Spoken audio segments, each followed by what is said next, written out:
Sebelum kita mulai, cerita tentang marahnya Reva dengan Hana. Jangan lupa dulu like-nya, dan subscribe-nya, channel cerita roman ini.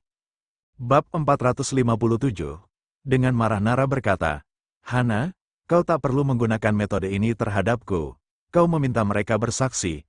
Bagaimana mungkin mereka akan mengatakan yang sebenarnya? Lalu Hiro datang dan berkata dengan kesal, Kak, apa maksudmu? Apa maksudmu teman-temanku ini adalah pembohong? Kerumunan orang itu langsung meraung. Mereka sangat kesal terhadap Nara. Dengan marah Hana berkata, Nara, jangan kira kau sudah menjadi CEO perusahaan farmasi Su. Lalu bisa semena-mena ya.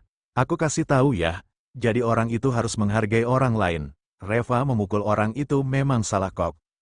Segera suruh dia minta maaf kepada teman-temanku, dan aku tidak akan memperpanjang masalah ini. Kalau tidak, aku akan menelepon polisi dan kita lihat saja bagaimana dia nantinya.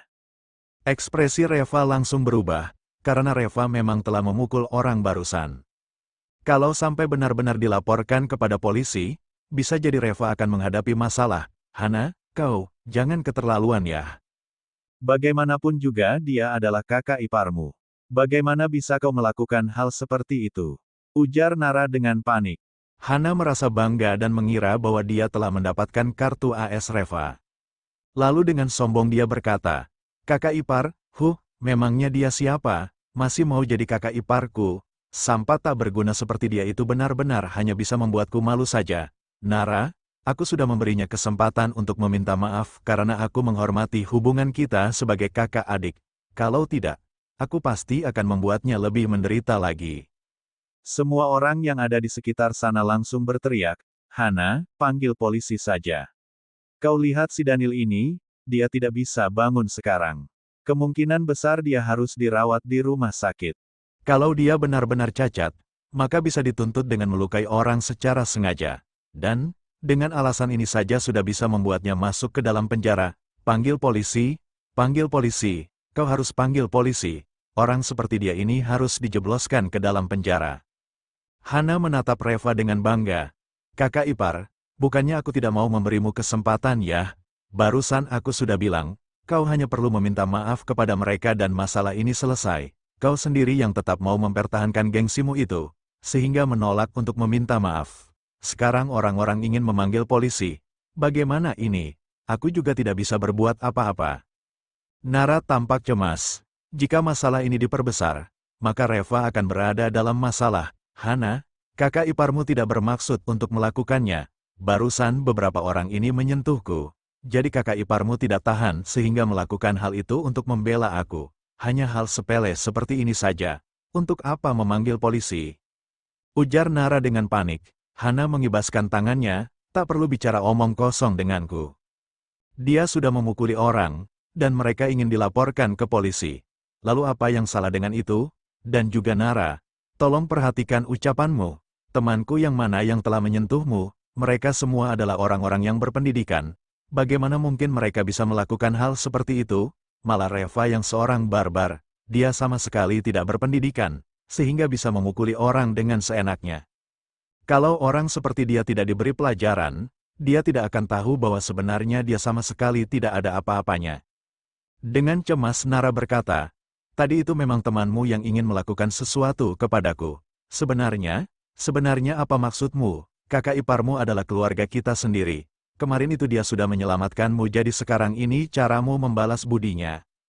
Dengan marah Hana berkata, tak perlu membahas hal kemarin itu, kalau waktu itu papa dan mama tidak menghentikan aku sudah membuat perhitungan dengannya, sekarang malah masih berani memukuli teman-temanku.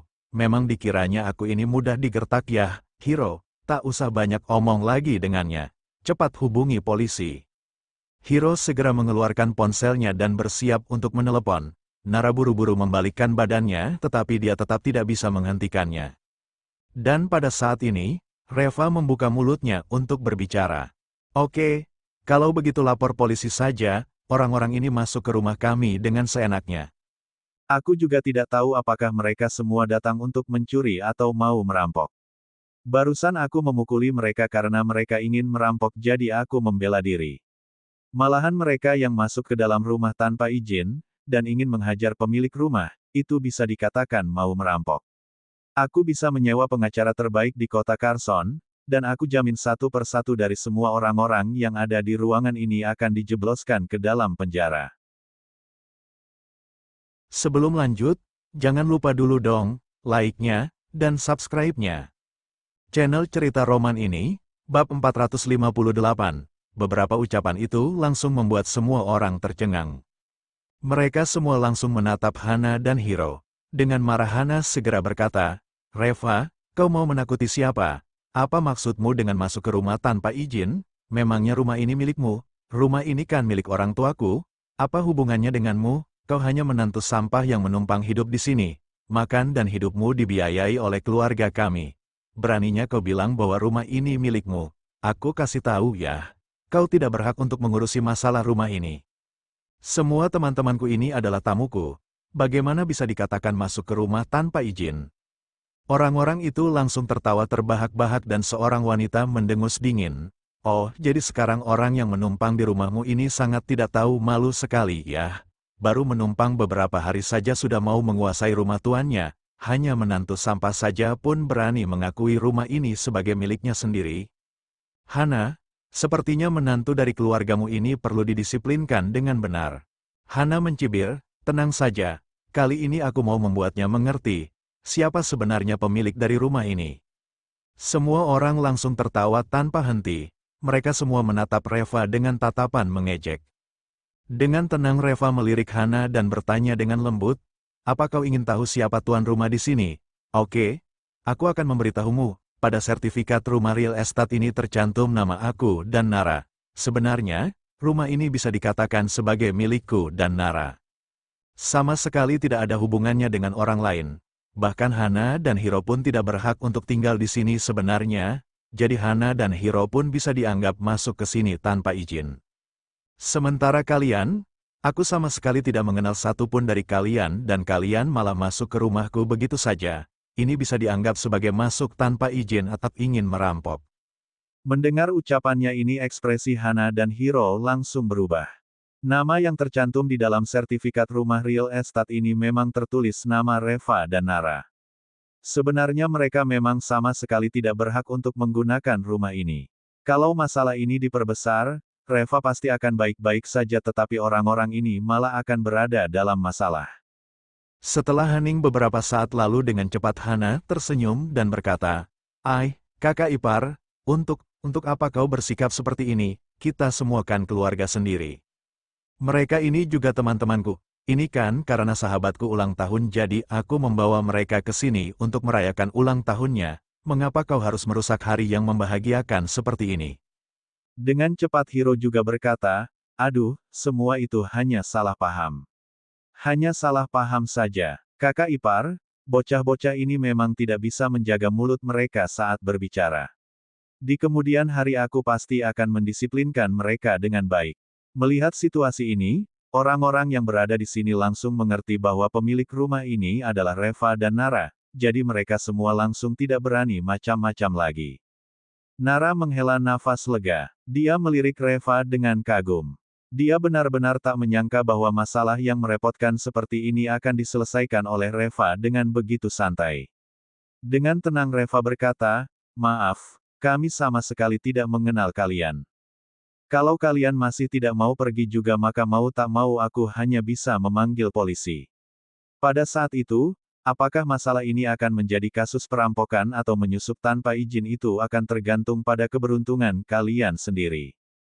Ekspresi semua orang langsung berubah. Hana bergegas mendekati Nara dan berbisik, "Kak, tolong bantu aku menjaga gengsiku. Ada begitu banyak teman aku di sini. Jangan sampai membuat gengsiku turun. Selain itu, keluarga kita kan memiliki rumah yang indah sekarang, jadi aku membawa teman-temanku ke sini untuk melihat-lihat juga bukan masalah besar, kan?" Dengan marah Nara berkata, "Gengsi apa yang perlu aku jaga? Siapa yang tadi bersikeras mau memanggil polisi untuk menangkap kakak iparmu? Dan sekarang malah meminta aku untuk menjaga gengsimu, atas dasar apa?" Ekspresi Hana langsung berubah. Dengan marah dia berkata, "Nara, aku sudah bicara baik-baik denganmu. Kau kira aku mudah digertak ya? Aku kasih tahu ya, mereka ini adalah mitra perusahaan farmasi dan konstruksi kami di kemudian hari. Kalau kau mengusir mereka maka itu sama saja dengan merusak bisnis kami. Nanti aku akan menelepon papa dan mama lalu setelah itu aku mau lihat bagaimana cara kau menjelaskannya kepada papa dan mama. Sebelum lanjut, jangan lupa dulu dong, like-nya, dan subscribe-nya. Channel Cerita Roman ini, bab 459. Nara langsung marah dan berkata dengan penuh emosi, kau masih berani mengadu kepada papa dan mama. Kau lihat saja bagaimana papa dan mama akan bersikap kepadamu kalau mereka tahu bahwa kau telah membuat kekacauan di rumah ini. Hana mencibir, kebetulan sekali. Saat aku memberitahu mereka mengenai hal ini, papa dan mama sangat mendukung aku. Papa dan mama sudah bilang bahwa koneksi sangat penting dalam bisnis ini. Mereka ini akan menjadi mitra bisnis kita di kemudian hari. Kalau kau mengusir mereka sekarang maka itu artinya kau akan menghancurkan bisnis papa dan mama. Nara, kau tidak ingin papa dan mama pulang sekarang juga untuk menangani masalah ini, kan? Nara marah sekali hingga tak bisa berkata apa-apa. Papa dan mamanya sekarang benar-benar memiliki masalah dengan Reva. Jika masalah ini diperbesar, pada akhirnya Reva juga yang akan menderita, dan pada akhirnya Nara hanya bisa memilih untuk setuju. Dia menatap Reva dengan tatapan tak berdaya. Reva menghela nafas dan mengangguk dengan tenang. Dia tidak mau membuat Nara merasa susah hati. Nara menggertakkan giginya dan berkata, "Oke, kalau begitu malam ini kalian lanjutkan saja pestanya. Tetapi, lain kali tidak boleh diulang lagi." Dengan bangga Hana berkata, "Nara, di dalam keluarga ini, ucapanmu tidak bisa dianggap. Aku kasih tahu ya. Nanti aku akan meminta papa dan mam untuk mengubah nama di atas sertifikat rumah ini setelah mereka kembali. Biar kau tidak bisa selalu mengatakan bahwa aku tinggal di rumahmu. Dan aku peringati sekali lagi, rumah ini milik keluarga Su bukan keluargamu." Setelah selesai berbicara, Hana melambaikan tangannya dengan penuh kemenangan. "Ayo kita lanjutkan lagi pestanya, minumlah dan mainkan musiknya bersenang-senanglah kalian semua." Kerumunan itu langsung bersorak, dan musik yang hingar-bingar itu pun dimainkan kembali. Nara merasa sangat marah sekali, sehingga dia tak bisa berkata apa-apa. Akhirnya dia hanya bisa ke atas bersama Reva dan menghilang dari tempat itu. Tetapi saat sampai di depan kamarnya, dia mendapati bahwa pintu kamarnya sudah terkunci. "Apa yang terjadi? Aku tidak mengunci pintunya pada saat pergi tadi." Nara bergumam lalu membuka pintunya dan masuk. Begitu masuk dia mendapati sepasang pria dan wanita yang berbaring di atas tempat tidurnya dengan setengah dari pakaian mereka yang sudah tidak pada tempatnya. Apa yang kalian lakukan?" desak Nara. Sepasang pria dan wanita itu langsung bangun dengan tergesa-gesa. Dengan kesal si pria itu berkata, "Hei, bisa ketuk pintu dulu gak sih sebelum masuk? Sekarang giliran kami yang menggunakan kamar ini. Bisa tidak ikut aturan siapa yang duluan ya? Siapa yang menggunakannya?" Nara benar-benar sangat marah sekali. Ini adalah kamar dia dan Reva. Orang-orang ini malah mendatangi kamarnya dan melakukan hal-hal yang tidak senonoh ini. "Segera keluar dari sini," Nara langsung meraung. Wanita itu juga melongokkan kepalanya dan berkata dengan marah, "Hei, kenapa kau begitu galak? Memangnya ini kamarmu? Sekarang juga belum giliranmu kok." Dengan penuh emosi Nara berkata, "Kamar ini adalah milikku. Aku adalah pemilik rumah ini. Jadi menurutmu bagaimana?" Sepasang anak manusia itu tertegun sejenak lalu bergumam dengan suara rendah, "Yang benar, barusan Hana berkata bahwa kamar ini dapat digunakan untuk bermain dengan bebas. Apa yang terjadi sekarang?" Nara yang sudah benar-benar marah langsung menoleh dan berteriak dengan marah, "Hana, kemari kau." Hana bergegas dan berkata, "Ada apa? Kau mau cari masalah apa lagi?" Nara menunjuk ke kamarnya dan berkata dengan marah, "Tolong kau jelaskan kepadaku, apa yang terjadi sebenarnya?" Hana menjawab, "Mereka kan pasangan, jadi ya hanya mencari tempat untuk mengobrol saja." "Memangnya kenapa? Kamarmu kan sangat besar dan hening jadi sangat cocok untuk mereka." Nara benar-benar sudah marah sekali sehingga tidak bisa berkata apa-apa lagi. Ini adalah kamar favoritnya dan sekarang dia benar-benar merasa mual saat melihatnya. Akhirnya Reva sudah tidak tahan lagi dan berkata, "Apa mereka benar-benar ke sini hanya untuk mengobrol? Kalau memang benar-benar ingin mengobrol kenapa tidak pergi ke kamarmu saja?" "Hana, kesabaranku ada batasnya. Segera suruh mereka keluar dari kamarku dan jangan pernah masuk lagi. Kalau tidak, aku akan membuat mereka semua cacat hari ini. Dengan marah Hana berkata, Reva, coba saja kalau berani, aku kasih tahu ya. Kalau kau berani menyentuh mereka seujung rambut saja, aku akan langsung menelepon papa dan mamaku. Reva langsung menggebrak meja dan berkata dengan marah, kau telepon mereka sekarang, Hana. Asalkan kau berani menelepon mereka, aku akan langsung menelepon polisi dan menjebloskan mereka semua ke penjara. Kalau kau tidak percaya, kau boleh mencobanya.